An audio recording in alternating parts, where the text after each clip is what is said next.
প্রিয় বন্ধুরা, আসসালামু আলাইকুম। আমি পড়ছিলাম মাসুদ রানা সিরিজের আরও একটি বই, নাম আরেক গডফাদার। শুরু করছি শেষ অংশ। তাছাড়াও শত্রুপক্ষের কপ্টার থেকে বিশেষ ভেন্টে টিয়ার গ্যাস ফেলা হলে ওটা সে বন্ধ করে দিতে পারবে। তারপরও বুদবুদের ভিতর যথেষ্ট অক্সিজেন থাকবে, অন্তত আরও ঘন্টাখানেক ফায়ারিং চালিয়ে যেতে তার কোনো অসুবিধা হবে না। বুদবুদের ভিতর আলো জ্বলছে। একটা ম্যাগাজিনের পাতা উল্টাচ্ছে গানার। হঠাৎ সেটা রেখে দিল সে। গুঞ্জন তুলল টারিট। গানারের পায়ের চাপে ঘুরে গেল। তার জোড়া মেশিন গানও ঘুরে গেল। চিনুকের কাছাকাছি প্যাডে একটা ব্লু ডাক কপ্টার ল্যান্ড করছে। দেরি করে আসা নতুন আগন্তুক যেই হোক, গার্ডদের মনোযোগ এখন সেদিকে নিবদ্ধ। পকেট নাইফের ফলা দিয়ে ভেন্ট কাভারের স্ক্রুগুলো খুলল রানা। এখন যদি টারিট এদিকে ঘুরে, খুন হয়ে যাবে ও। চাঁদের লেভেল থেকে মাথা আর হাত যথেষ্ট দ্রুত গতিতে নামিয়ে নিতে পারবে না। সর্বশেষ ঝড়ের কিছু তুষার ছাদে রয়ে গেছে। এক মুঠো তুলে নিয়ে রুমালটা ভেজালো রানা। তারপর ভেজা কাপড়ে এক টুকরো হেরোইন ক্যান্ডি চেপে ধরে ঘষতে লাগলো, যতক্ষণ না নিঃশেষে মিলিয়ে গেল। রুমালটা এয়ার ইনটেক এর উপর গ্রিলে বিছালো রানা। টারিট স্থির হয়ে আছে, সদ্য আসা ব্লু ডাকের দিকে তাক করা। কভার লাগিয়ে স্ক্রু এঁটে দিল রানা। এলোমেলো তুষার হাত দিয়ে সমান করল। টারিট থেকে যান্ত্রিক গুঞ্জন ভেসে এলো। জোড়া ব্যারেল ওর দিকে তাক করল গানার। তবে ইতোমধ্যে ছাদের লেভেল থেকে হাত আর মাথা নামিয়ে নিয়েছে রানা। এখনও মেশিন গানার বাতাস পাবে। শ্বাস প্রশ্বাসের সঙ্গে খুব সামান্য মাদকই ঢুকবে তার ফুসফুসে। তবে এই সেমি হেরোইনে কোনো ভেজাল নেই। কেটে ভাগ করে দিলে এটুকুই কয়েকশো নেশাখোরকে পাঠিয়ে দেবে অন্য জগতে। এও সত্যি যে গানার লোকটা কয়েক ঘন্টা ধরে শ্বাস গ্রহণ করবে। ভোরে যখন রানা এজেন্সির কপ্টারগুলো এদিকের আকাশে পৌঁছাবে, চোখ মেলে তাকাবার ক্ষমতাও থাকবে না তার। ঝুল বারান্দায় নামলো রানা। তারপর করিডোর হয়ে চলে এলো লিভিং রুমে। নতুন আগন্তুক যারাই হোক, তাদেরকে সুইটে তুলে দিতে গেছে ক্যাম্পেরও নিজে। একা নাদিয়া ছাড়া খালি পড়ে আছে লিভিং রুম। ফায়ার প্লেসের কাছাকাছি একটা সোফায় বসে আছে সে। ভাব দেখে মনে হলো রানার জন্য অপেক্ষা করছে। হাঁটছ আরসালান? নিশ্চয় ঠান্ডায় জমে গেছো, একটু ব্যান্ডি নাও। ধন্যবাদ। বাড়ির বাইরে ঠান্ডায় ছিল ও, একথা নাদিয়া যেভাবেই জেনে থাকুক, রানা কোনো প্রশ্ন করল না। গিলাসে ব্যান্ডি ঢেলে বাড়িয়ে ধরল নাদিয়া। গিলাসটা নিয়ে বলল, তুমি বোধহয় ঘুমাতে পারছো না। না, নার্ভের উপর খুব চাপ অনুভব করছি। তোমার কখনো এরকম হয়েছে আরসালান? তোমার কাছ থেকে সব কিনে নেওয়া হতে চলেছে, এমন প্রচণ্ড ভয় পেয়েছো কখনো? তুমি বোধহয় একটু বেশি ব্যান্ডি খেয়ে ফেলেছ নাদিয়া। ড্যাডি তোমাকে পছন্দ করছে না আরসালান। তোমার ড্যাডি হারতে পছন্দ করেন না। তাকে বোঝাও যে তিনি এমন একজন পার্টনার পেতে যাচ্ছেন যে সেই হাঁসটার মতো সোনার ডিম পারে। কাউকে অপছন্দ হলে ড্যাডি তাকে খুন করে। আলাপটা একঘেয়ে হয়ে উঠল। অদ্ভুত এক হতাশায় ডুবে আছে নাদিয়া। সে হয়তো বুঝতে পেরেছে রানা নিজের সম্পর্কে সত্যি কথা বলেনি, এখনো বলছে না। তার কাছ থেকে বিদায় নিয়ে গেস্ট কোয়ার্টারের দিকে ফিরছে রানা। গোটা বাড়ি নিস্তব্ধ হয়ে আছে। হাত ঘড়ি দেখল 11:30। মন্দ লোকেরা এত তাড়াতাড়ি ঘুমাতে যায় না। তবে ব্যাপারটা নিয়ে রানা বিশেষ মাথা ঘামাল না। ওর নিজের চোখে ঘুম আসছে।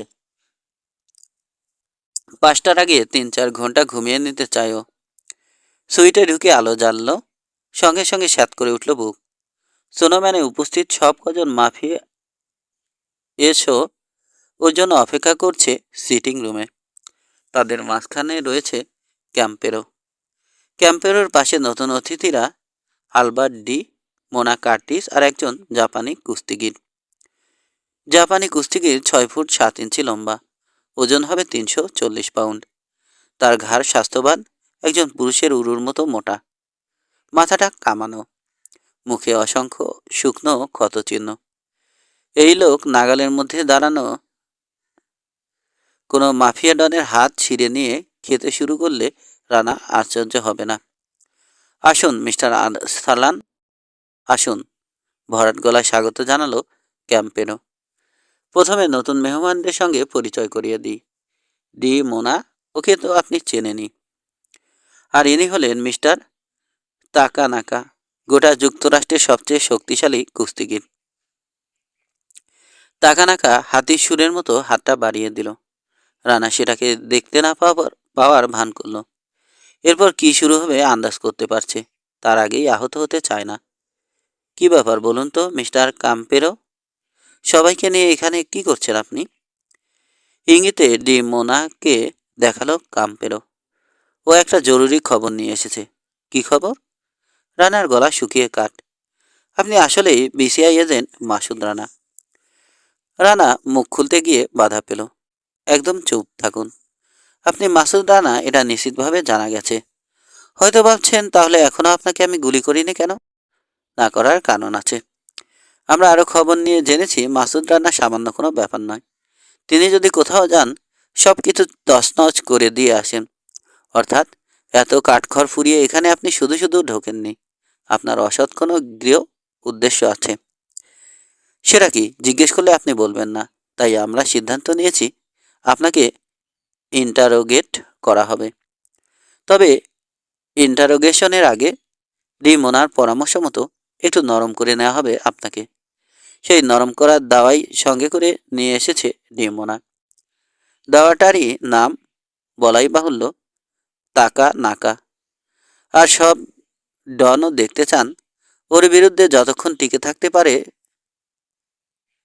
টিকে থাকতে পারে দুর্ধর্ষ বিসিআই এজেন্ট মাসুদ রানা। কোনো সময়ই দেওয়া হলো না রানাকে।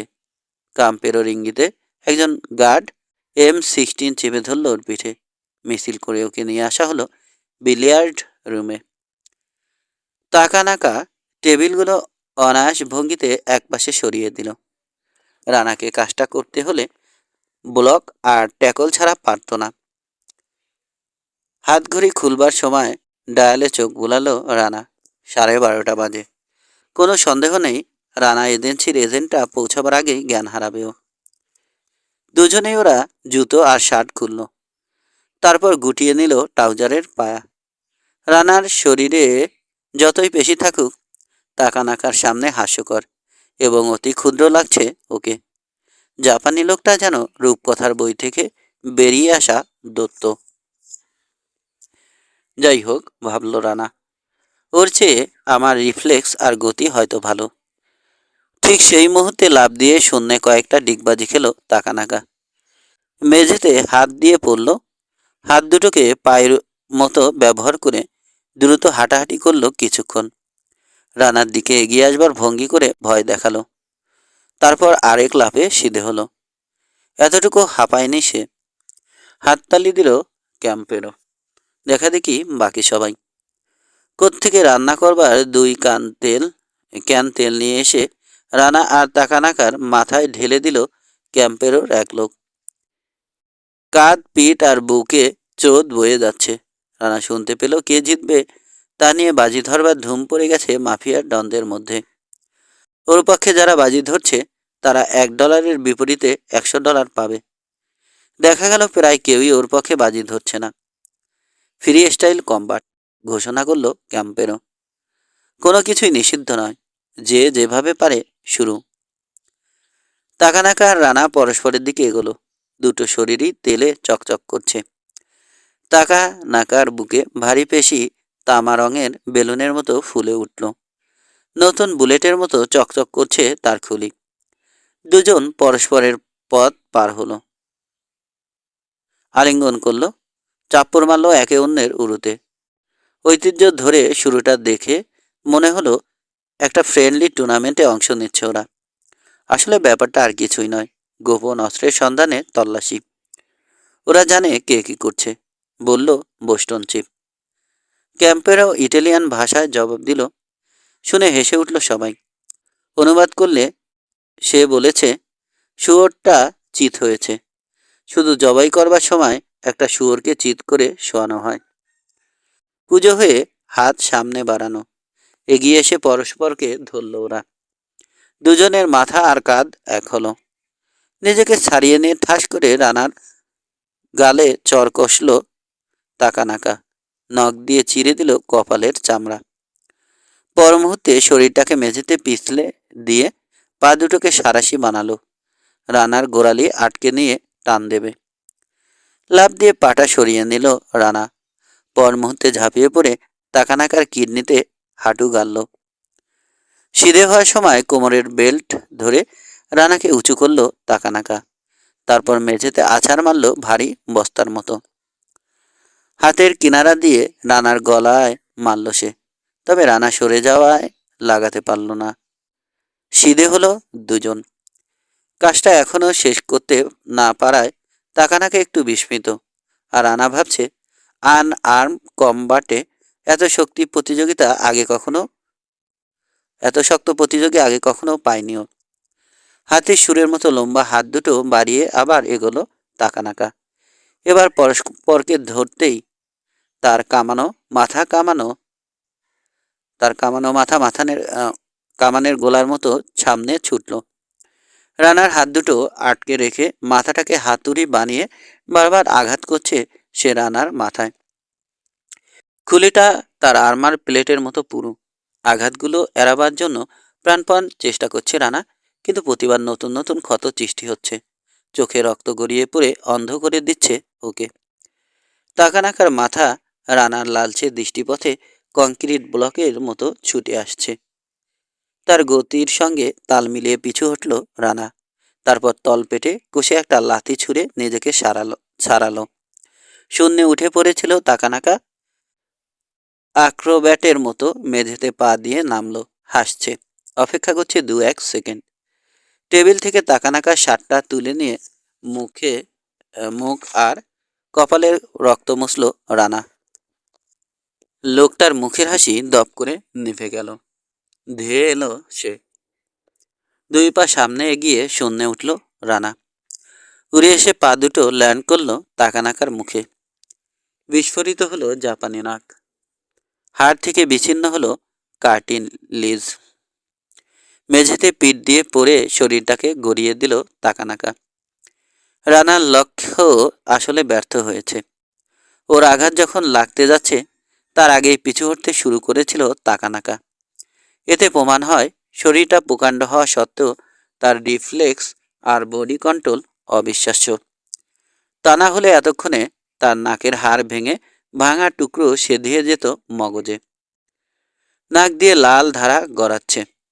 আবার রানাকে ধরতে এলো তাকানাকা। কপাল থেকে রক্ত মুছে রানাও এগোলো মিলিত হওয়ার জন্য। রানার চোখে আঙুল চালালো তাকানাকা। ঝট করে মাথা সরিয়ে নিয়ে লোকটার সোলার প্লেক্সাস সই করে চালালো ডান হাতের ভাঁজ করা আঙুলের গিট। মাঝপথে কবজিটা ধরে ফেললো জাপানি দত্ত। শরীরের সবটুকু শক্তি দিয়ে হ্যাঁচকা টান দিল একপাশে। রানাকে পুরো একটা পাক খাওয়ালো তাকানাকা। তারপর অনায়াসে তুলে নিল নিজের কাঁধে। রানাকে কাঁধে নিয়ে 3 কদম হাঁটবে তাকানাকা। পারলে বিজয়ী হয়েছে বলে দাবি করতে পারবে। 2 হাতের তালু দিয়ে তার 2 কানে প্রচণ্ড চাপড় মারল রানা। সেরিব্রাল হেমোরেজে তাৎক্ষণিক মৃত্যু হওয়ার কথা প্রতিপক্ষের। তার বদলে শুধু ব্যথায় চেঁচিয়ে উঠল জাপানি প্রতিদ্বন্দ্বী। ছিটকে পড়ল একটা ট্রফি ভেস এর উপর। তাকানাকার কান আর মুখ থেকে রক্ত বেরোচ্ছে। মাফিয়াসদের ভিড় ভেঙে চুরে ছুটে এলো সে। খপ করে ধরে ফেলল রানার চুল। আচ্ছন্ন বোধ করছে রানা। অসহায়, অস্পষ্টভাবে বুঝতে পারল আবার ওকে শূন্যে ছুড়ে দেওয়া হয়েছে। কিউরিও ভর্তি একটা র্যাককে মাথা দিয়ে পড়ল রানা। মেঝেতে পড়া মাত্র শরীরটাকে গড়িয়ে দিল। তারপর ক্রল করে ঢুকে পড়ল বিলিয়ার্ড টেবিলগুলোর তলায়। হতাশ হয়ে ওকে অভিশাপ দিচ্ছে জাপানি কুস্তিগির। রানা দাঁড়ালো কামরার বুলেট প্রুফ পিকচার উইন্ডোর সামনে। সঙ্গে সঙ্গে ওর দিকে একটা বিলিয়ার্ড টেবিল ঠেলে দিল তাকানাকা। লাফ দিয়ে সরে গেল রানা। কাজ ভেঙে অন্ধকার রাতে অদৃশ্য হয়ে গেল অত বড় টেবিলটা। কামরার তাপমাত্রা কমতে শুরু করলো। এগিয়ে এসে আবার রানাকে ধরল তাকানাকা। রানার ঘুষিগুলোকে সে গ্রাহ্যই করছে না। প্রকাণ্ড শরীর দিয়ে দেয়ালের সঙ্গে ঠেসে ধরেছে রানাকে। এক হাতে চাপ দিচ্ছে গলায়, একই সঙ্গে হাঁটু দিয়ে খুঁজছে উরুসন্ধি। শরীরটা মুচড়ে নিজেকে ছাড়িয়ে নিল রানা। তাকানাকা চাইছিল তাই, কারণ ইতোমধ্যে তার খালি হাতটায় ভাঙা কাছের একটা টুকরো চলে এসেছে। কাজটা রানার চোখে চালালো তাকানাকা। কাছের পথ থেকে মাথাটা সরিয়ে নিল রানা, তবে পুরোপুরি নয়। ভুরু থেকে নতুন রক্ত পড়ছে রানার চোখে। তাকানাকা আবার কাজ চালাচ্ছে দেখে পিছু হটছে আন্দাজে। ইনস্ট্রিক্টরের সাহায্যে, কারণ প্রায় কিছুই দেখতে পাচ্ছে না ও। ধারালো কাজটা ওর হাত চিরে দিল। চোখ পরিষ্কার করবার কোনো উপায় দেখছে না। তাকানাকা বিরতি না নিয়ে ছুরির মতো চালাচ্ছে কাজটা। কেটে গিয়ে তার নিজের হাত থেকেও ফোঁটায় ফোঁটায় রক্ত পড়ছে। পিঠে লাগা ঠান্ডা ভাবটা ক্রমশ বাড়ছে। সন্দেহ নেই ভাঙা জানালার দিকে পিছু হচ্ছে রানা। পায়ের তলায় আরো ভাঙা কাজ পাচ্ছে। পৌঁছে গেল জানালায়। এখানেই শেষ, এরপর আর যাওয়ার কোনো জায়গা নেই। লাল পর্দার ভিতর দিয়ে প্রকাণ্ড কাঠামোটাকে হেলে দুলে এগিয়ে আসতে দেখল রানা। পা পড়ছে ভাঙা কাছে। একটা এবড়োখেবড়ো চকচকে মুঠো দেখতে পাচ্ছে। আকস্মাৎ নিঃশ্বাস বন্ধ হবে, শব্দ হবে পা ফেলবার। অপেক্ষা করছে রানা। মুঠোটা ছুটে এলো হঠাৎ। নিঃশ্বাস আর পায়ের শব্দ পেয়ে ঝট করে বসে পড়ল রানা। ঝোঁক দমন করতে না পেরে জাপানি শত্রু হোঁচট খেয়ে সামনে বাড়ল। তার মুঠো আর হাত রানার মাথার উপর দিয়ে উড়ে গেল। সিধে হলো রানা। তাকানাকার কোমর কাঁধে পেয়ে হাত দিয়ে সেটাকে আরো উপরে তুলল। নিক্ষেপটা খুব যে জোরালো বা দর্শনীয় হলো তা নয়, তবে তার কোনো প্রয়োজনও ছিল না। তাকানাকা নিজেই শক্তি যোগান দিয়েছে, স্থির করেছে দিক আর গন্তব্য। রানা শুধু সহায়তা করেছে তাকে। সাবলীল ভঙ্গিতে জানালা গলে বেরিয়ে গেল পুরো 340 পাউন্ড। পাহাড়ের পাশটা আগেই দেখেছে রানা। স্নোম্যানের নিচে বরফ ঢাকা পাথুরে পাঁচিল একদম খাড়া। 1000 ফুট গভীরে খেলা করে ছেঁড়া ছেঁড়া মেঘ। আরও 1000 ফুট নিচে দেখা পাওয়া যাবে প্রথম এক ঝাঁক ঝুল পাথর। পতনশীল একটা শরীরের জন্য প্রথম বাধা। তাকানাকা কোনো শব্দ করেনি। অন্তত বিলিয়ার্ড রুম থেকে ওরা কেউ কিছু শুনতে পায়নি। কামরায় নীরবতা আর হিম ঠান্ডা নেমে এসেছে। বিশ্বাস হচ্ছে এখনো বেঁচে আছে। টলতে টলতে জানালার কাছ থেকে সরে এলো রানা। কেউ একজন এগিয়ে এসে ওর চোখের রক্ত মুছে দিল। হাতের ছোঁয়াই বলে দিল, এ নাদিয়া। রানা জানে না কখন সে কামরায় ঢুকেছে। এই মুহূর্তে তাকে ক্ষুব্ধ দেখাচ্ছে। কেউ যেন তার সঙ্গে প্রতারণা করেছে। দৃষ্টি ফিরে পেয়ে কামরার চারদিকে চোখ বুলালো রানা। বহু জিনিস ভেঙে চুরে একাকার হয়ে আছে। মেঝেতে রক্ত, সাদা একটা দাঁত পড়ে থাকতে দেখল। জিভ দিয়ে তল্লাশি চালালো মারিতে। না, ওর নয়। মোনা। বোস্টনের মাফিয়া চিফ নীরবতা ভাঙল। তোমার পোষা জাপানিরা কোনো কমেডি নয় হে। রানা হোক বা আরসালান, তাকে তুড়ি মেরে উড়িয়ে দিয়েছে। ওর পরিচয় যাই হোক, ও আমার সঙ্গে এখানে এসেছে আমাদের একজন অতিথি, বলল নাদিয়া। সবাই দেখুন কি জঘন্য তার পরিণতি। এখন রক্তক্ষরণে মারা যাবেও। বাপের দিকে মুখ তুলল।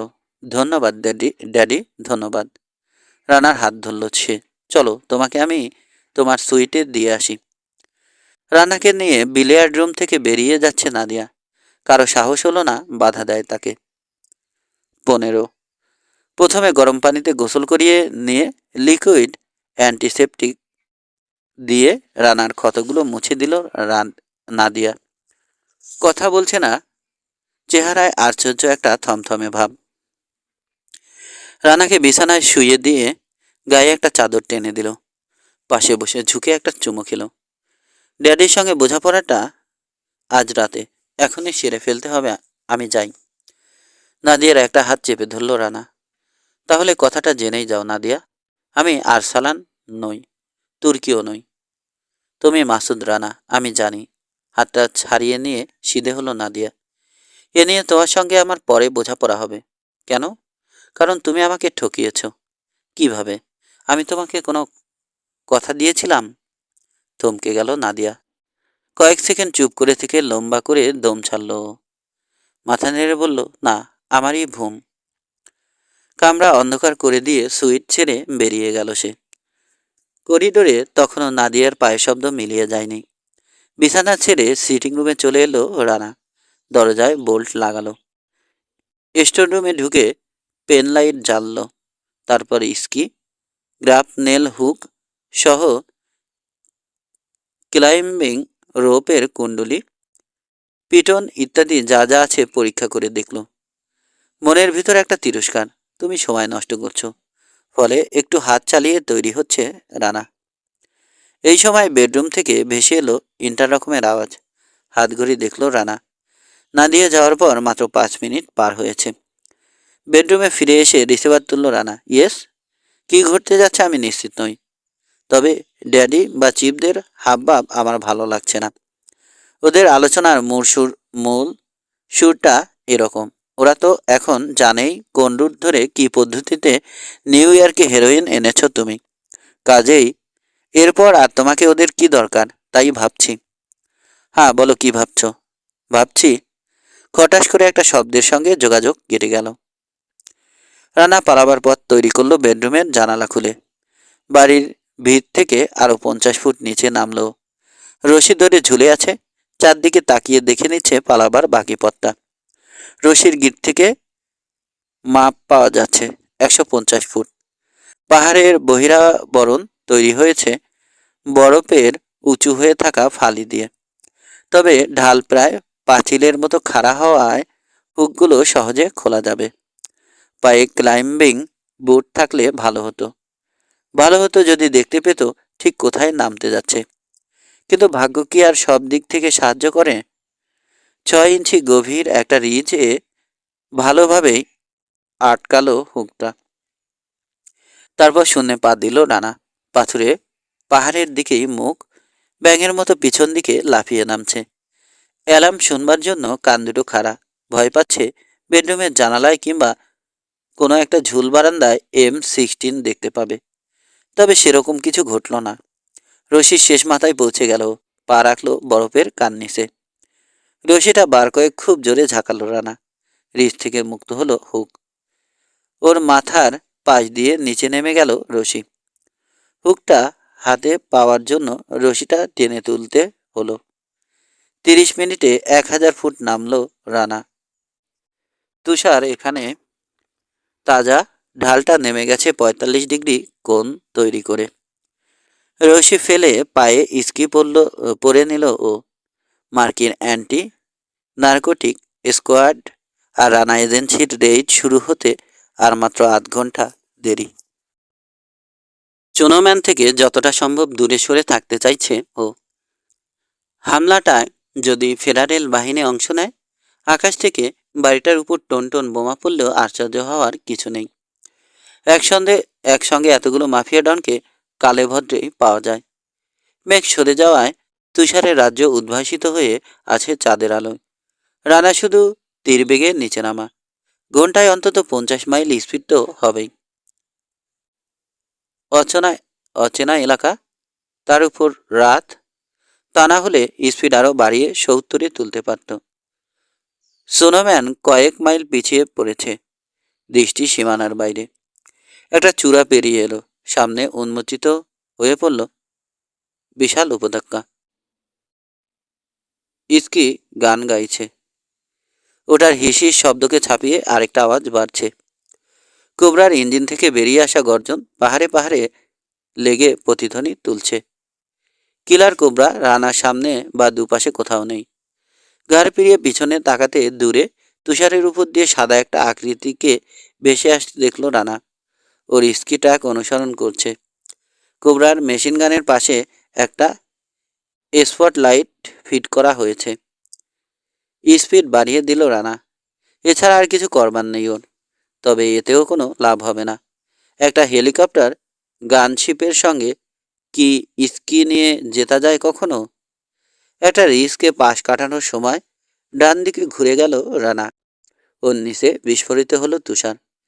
এরকম পরিস্থিতিতে স্পিড কমাবার কথা ভাবা যায় না, কিন্তু যদি পড়ে যায় কোবরা ছুটে এসে সেফ জ্বরও ওর জ্বর কেটে ফেলবে।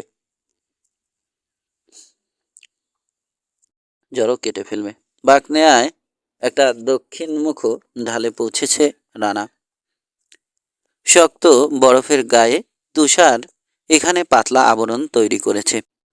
উঁচু একটা প্ল্যাটফর্ম থেকে লাফ দিয়ে 100 ফুট নিচের ঢালে পড়ল ও। ধাক্কাটা কংক্রিটে বাড়ি খাওয়ার মতো। তবে ওর স্পিড এখনও বাড়ছে।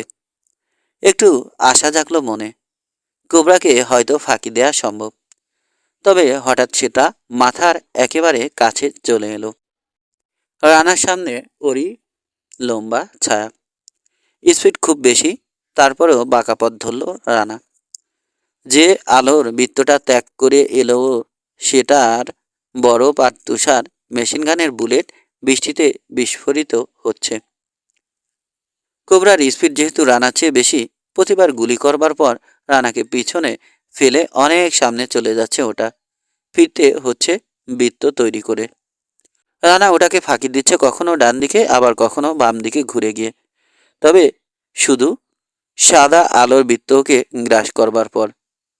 গানার প্রতিবার মেশিন গান ওপেন করবার পর দেখতে পেল তার টার্গেট বৃত্ত থেকে বেরিয়ে গেছে। 2 মিনিট পর গানার আবার দেখতে পেল রানাকে। আলোর বৃত্তটা ছুটে আসছে ওকে গ্রাস করবার জন্য। ছোট একটা প্ল্যাটফর্মে উঠতে গিয়েও রানা উঠল না।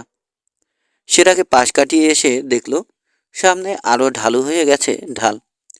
নতুন ঢালটা ধরে 100 গজ নেমেছে রানা। কোবরার স্পিড কমে গেল। খানিকটা উপরে উঠে গেল পাইলট। স্নোম্যান থেকে সম্ভবত নতুন কোনো নির্দেশ এসেছে, কারণ গানশিপের এই আচরণ স্বাভাবিক মনে হচ্ছে না। এই সময় কোবরার রকেট পড বিস্ফোরিত হলো। মিসাইলের টার্গেট রানা নয়, ওর মাথার অনেক উপর দিয়ে ছুটে গেল সেগুলো। বিস্ফোরিত হলো সামনের উঁচু ঢালের তুষারে। গোটা ঢাল খসে পড়ছে। একটা গর্জন ক্রমশ বাড়ছে। গুরুগম্ভীর আওয়াজটা গোটা উপত্যকা দখল করে নিচ্ছে। টনটন তুষার খসে পড়ছে আলগা আরও তুষারের স্তূপে। পরিমাণে দ্রুত বাড়ছে, ভয়ানক চেহারা পাচ্ছে সাদা একটা আলোড়ন। কোবরা আরও রকেট ছুড়ল। তুষারের সঙ্গে জমাট বরফ ভাঙতে শুরু করায় সাদা ঢাল কালো হয়ে যাচ্ছে। শুরু হয়ে গেল তুষার ধসের অদম্য প্রক্রিয়া। আরও রকেট ছুটল। তারপর দেখা গেল উপত্যকার পুরো পূব দিকটা নেমে আসছে। দেখে মনে হলো প্রচণ্ড ভূমিকম্পে থরথর করে কাঁপছে ক্যাসকেড পর্বতমালা। রানার স্কিন নিচে ঝাঁকি খাচ্ছে তুষার। গাছের সরু একটা রেখা চোতের নিচে চোখের পলকে হারিয়ে গেল। ধাবমান তুষার একটা ঝড়ো বাতাস তৈরি করছে। উপত্যকার পাঁচিলগুলো যেন উড়িয়ে দেবে। কাম্পেরোর দেখানো ছবিটার কথা মনে পড়ল রানার। আত্মরক্ষার কোনো উপায়ই লোকগুলোর ছিল না, ওরও নেই। উপত্যকাটা 10 মাইল লম্বা। রানা ছুটছে ঘন্টায় 70 মাইল বেগে। কিন্তু উপত্যকার পুরো একটা দিক প্রকাণ্ড চোতের আকৃতি নিয়ে ওর চেয়ে প্রায় দ্বিগুণ গতিতে নেমে আসছে। সেই চোত একটা ঢেউ হয়ে উঠল। কাছে চলে আসতে ওটার আসল রূপ দেখতে পেল রানা। একতলা বাড়ির সমান অসংখ্য বোল্ডার ধাবমান 30 ফুটি পাঁচিলের সঙ্গে নেমে আসছে। ঢেউ বা পাঁচিলটা আরো কাছে চলে আসতে পায়ের নিচে জমিন এমন কাঁপতে শুরু করলো যে রানা দাঁড়িয়ে থাকতে পারছে না। একেবারে শেষ উপায় হিসাবে উপত্যকার আরেক দিকের উপরের ঢালের দিকে ঘুরতে চেষ্টা করলো। জমাট তুষারের প্রথম চাপড়াগুলো ওর পায়ের চারদিকে নাচানাচি শুরু করলো। কয়েকটা আঘাত করলো পিঠে। ভয়াবহ তুষার ধসের রক্ত হিম করা গর্জনে ব্যথা করছে কান। রানাকে উঁচু করা হচ্ছে, অথচ তারপরও নিজের ভারসাম্য রক্ষা করতে পারছে ও। ফুলে ফেঁপে উঠছে ওর নিচে তুষার আর বরফ। ঢেউটা ওকে যেন নিজের পিঠে তুলে নিয়ে ছুটে চলেছে। মাত্র 1 কি 2 সেকেন্ড। তারই মধ্যে রানা উপলব্ধি করলো তুষার ধসের কি ভীষণ ক্ষমতা। ঈশ্বর যেন খেপে গিয়ে দুনিয়াটাকে ভেঙে ফেলতে চাইছেন। পাঁচিলটা রানার উপর খাড়া হলো। ওর পা টেনে নেওয়া হলো। অন্ধকার কালো হয়ে গেল সব। তুষার ধস ছুটে চলেছে। রানা চাপা পড়ল মাসুদ রানা, জ্যান্ত কবর হয়ে গেছে। 16। চৈতন্য ফিরে পাওয়ার পরও নিশ্চিত হতে পারছে না বেঁচে আছে কিনা। তবে নিজের সঙ্গে আলাপ করছে রানা। ঠান্ডা বরফ হয়ে আছে বটে, কিন্তু এখনো জমাট বাঁধেনি। চোখে কিছু দেখছে না। ওর উপর রাজ্যের তুষার শরীরটাকে কুণ্ডলি পাকিয়ে নিয়েছিল, ফলে বুক, হাত আর হাঁটুর মাঝখানে এয়ার পকেট তৈরি হয়। এই কৌশলটা জানা ছিল বলে এখনো অক্সিজেনের অভাবে মারা যায়নি। ডিম্বাকৃতি না হতে পারলে দম নিতে পারত না। তাপমাত্রা হারিয়ে বরফ হয়ে যেত শরীর। চারদিক থেকে টান পড়ায় কাঠামোটা ছিঁড়ে 4 টুকরো হয়ে যেত। সারা শরীরে প্রচুর কাটাকুটি আর ক্ষত থাকলেও ঠান্ডায় অবশ হয়ে গেছে। পরীক্ষা করে দেখল কোথাও কোনো হাড় ভাঙেনি। অনেক কষ্টে বা হাতের আস্তিন কবজির উপর তুলল রানা। আলোকিত ডায়াল অনুসারে সকাল 10টা বাজে। জ্যান্ত কবর হওয়ার পর 5 ঘন্টা পেরিয়ে গেছে।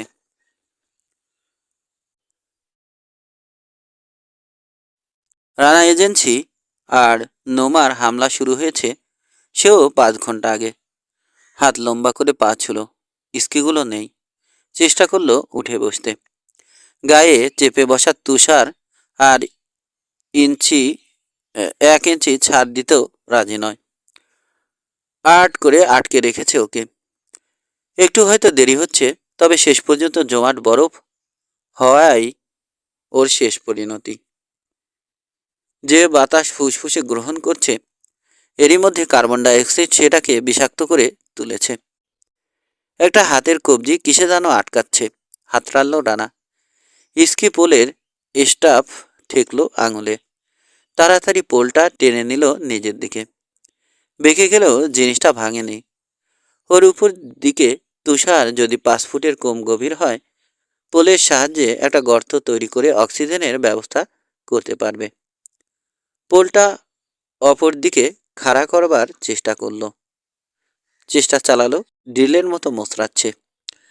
যতটা সম্ভব উঠল পোল, কিন্তু ডগাটা আলো বা বাতাসের নাগাল পায়নি।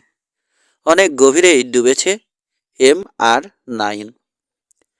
পোলটা টেনে নিল রানা। বাতাস বা আলো না পাওয়ার মানে এই নয় যে পোলের নাগালের মধ্যে নেই ওসব। পোলটাকে আরও কয়েক দিকে পাঠানো দরকার।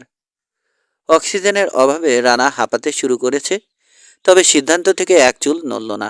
যতক্ষণ পারবে লড়ে যাবে।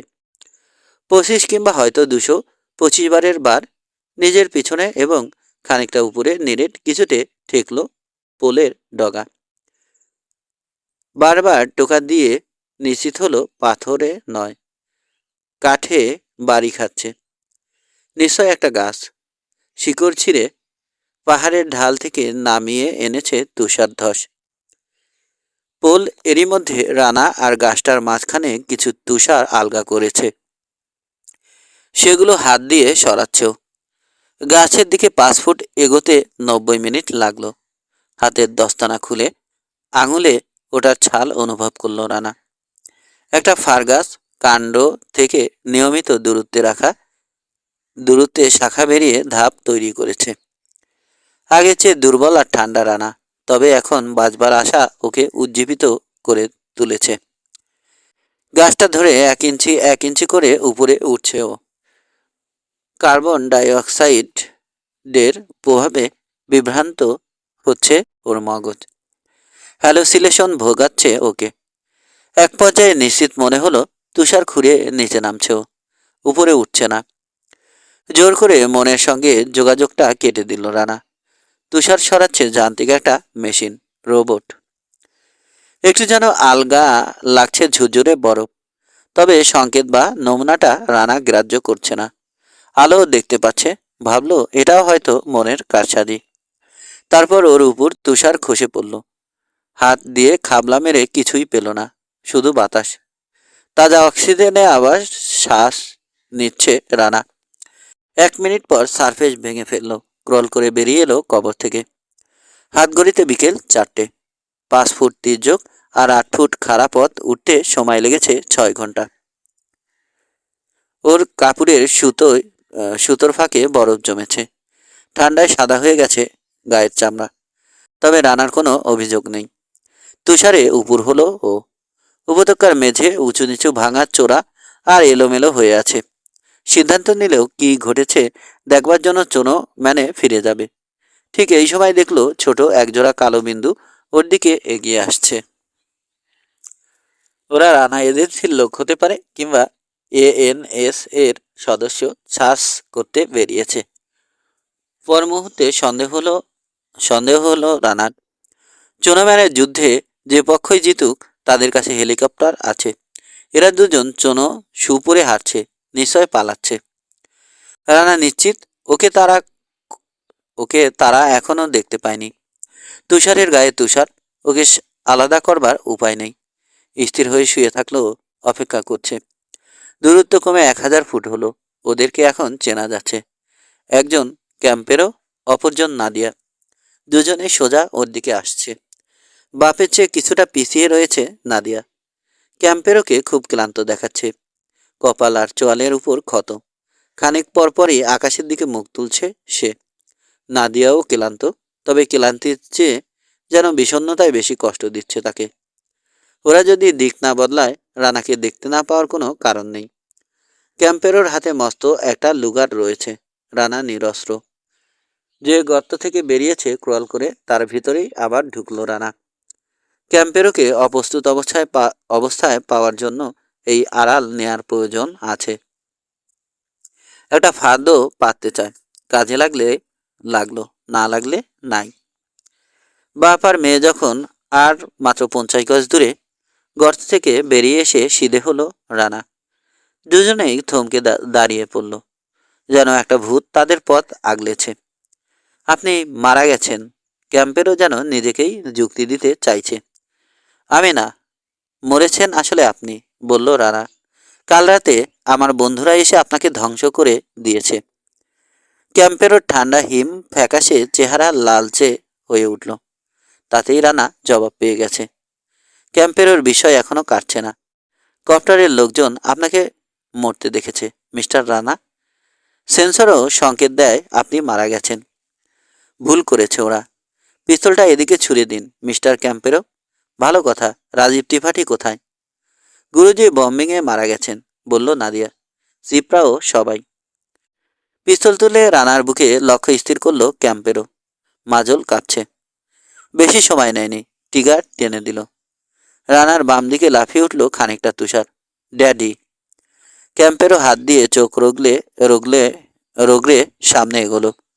তার প্রাসাদ নেই। মিলিয়ন বা বিলিয়ন হারিয়ে গেছে জ্যান্ত জাদুর কাঠি ভগবান রাজীব ত্রিপাঠী। হঠাৎ করেই সিসিলিয়ান সার ক্লান্ত এক অথর্ব বুড়োয় পরিণত হয়েছে। থেমে আবার গুলি করল সে। রানার কানের পাশ দিয়ে বেরিয়ে গেল বুলেটটা। কাল এই লোক 300 গজ দূর থেকে ছুটন্ত রানাকে এক গুলিতেই ফেলে দিতে পারত। কাল সে কাঁপছিল না। তুষারের নিচে হলো রানা। রিফ্লেক্স ধীর হলেও ক্যাম্পেরোর নিশানার উন্নতি হচ্ছে। আবার গুলি করলো ক্যাম্পেরো। শরীরটাকে গড়িয়ে দিচ্ছে রানা। আরও একটা বুলেটকে ফাঁকি দিল। ড্যাডি, ওকে আমি মারব। লুগারটা তুমি আমাকে দাও। বাপের নাগাল পাওয়ার জন্য তুষারের উপর দিয়ে ছুটল নাদিয়া। মেয়েকে সামলাবার জন্য রানার দিকে পিছন ফিরল ক্যাম্পেরো। পিছু হটছে।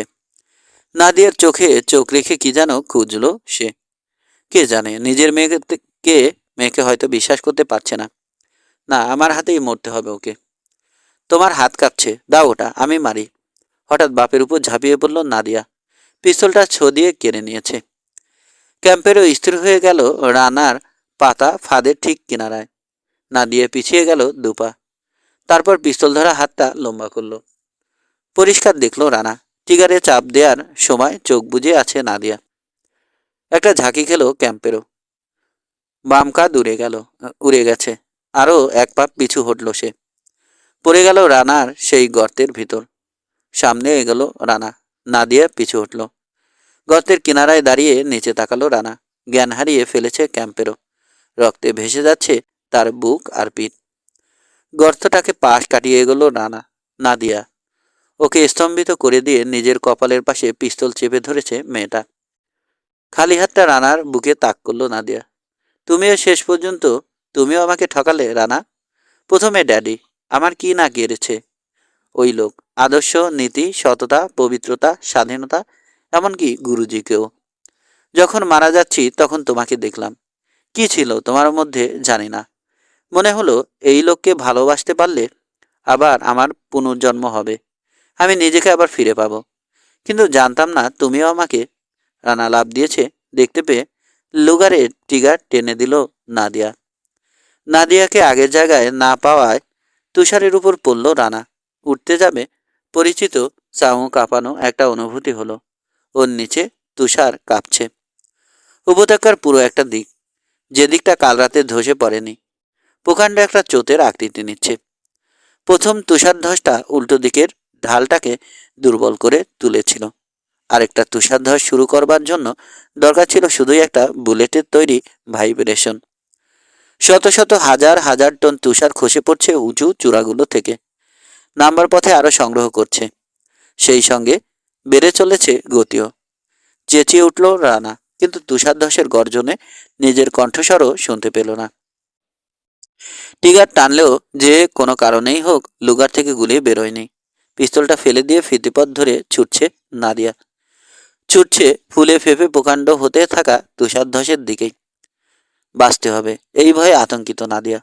সে ছুটছে মৃত্যুকে আলিঙ্গন করতে।